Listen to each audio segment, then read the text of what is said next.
Muito obrigado, Sr. Presidente. Cumprimento a todas e a todos. Nós temos aqui neste artigo 122 duas propostas diferentes ao mesmo artigo, não propriamente pelos dois partidos, porque a Iniciativa Liberal verdadeiramente só faz uma alteração e o LIVRE faz duas.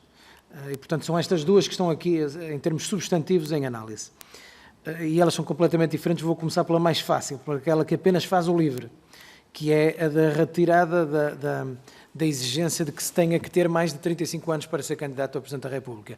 Esta é a única limitação de direitos que existe. Aliás, isto ensina-se nas faculdades de Direito, que é a única limitação de direitos nos maiores de idade. É a única que existe, ou seja, o maior de idade tem todos os direitos, em plenitude de direitos, menos ser candidato a Presidente da República até aos 35 anos. Tem a partir dos 35 anos.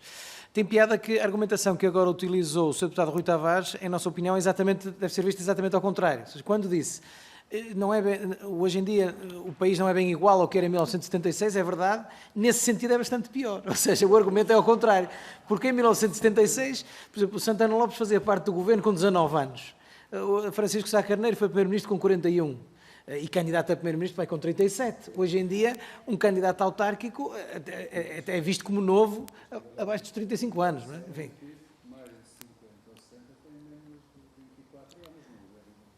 No governo do PS. Agora, nós temos os dois candidatos a presidente dos Estados Unidos da América, estão os dois ali perto dos 80 anos. Os dois, um e outro.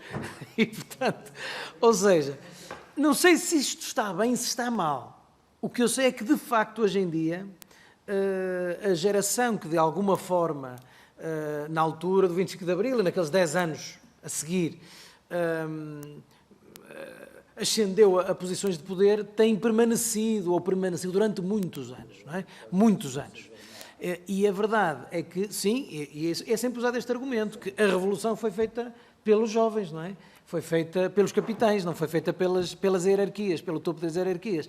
Mas a verdade é que estamos aqui a falar de uma função diferente. Há pouco trocávamos aqui impressões sobre líderes mundiais novos, como por exemplo a Sanna Marin, que deixou de ser agora primeiro-ministra na Finlândia e que foi eleita, julgo, com 30 anos. Mas isso é para o Executivo. E para o Executivo, como sabemos, nós não temos qualquer limitação aqui em Portugal. Podemos ter um primeiro-ministro com 19 anos, não é? Até com 18. Portanto, isto é possível em termos legais e constitucionais. Agora, para o Presidente da República, a questão é diferente. Parece-nos que, se é discutível a existência desta limitação, ela será menos discutível hoje do que o era quando foi criada. Não é? Quando ela foi criada, era mais difícil de se perceber isto do que é hoje, onde... bem ou mal, volto a dizer, não estamos aqui a dar opinião, não estou aqui a dar a minha opinião, bem ou mal, os protagonistas de uma idade inferior a 40 anos são muito menores do que eram há 40 anos atrás. Muito menores. E, portanto, o que parece que,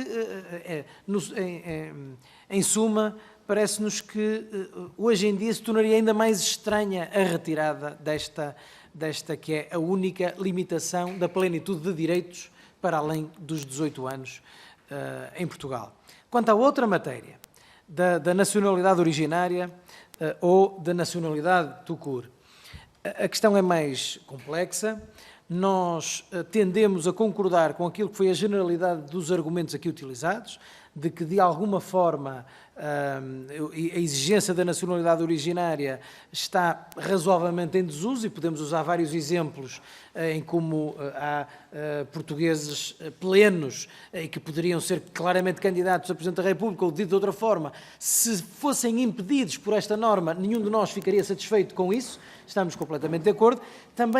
Também nós todos, penso eu, percebemos que a retirada desta limitação assim de forma sumária possibilita que, por exemplo, portugueses que ainda recentemente adquiriram a nacionalidade, e até de forma polémica, como, por exemplo, foi-me dado ainda agora aqui o exemplo, e é verdade, Roman Abramovich pode ser candidato a Presidente da República Portuguesa porque adquiriu a nacionalidade portuguesa, ainda que ele não a tenha originariamente. E, portanto, isto só para dar dois exemplos extremos em como, se por um lado ficaríamos todos incomodados com a impossibilidade de candidatura de alguém, vários exemplos que podemos utilizar, que poderia e deveria ser candidato a Presidente da República, também temos que ver com alguma cautela esta abertura para não ser de molde a nos permitir algo que também nós não queríamos que fosse permitido.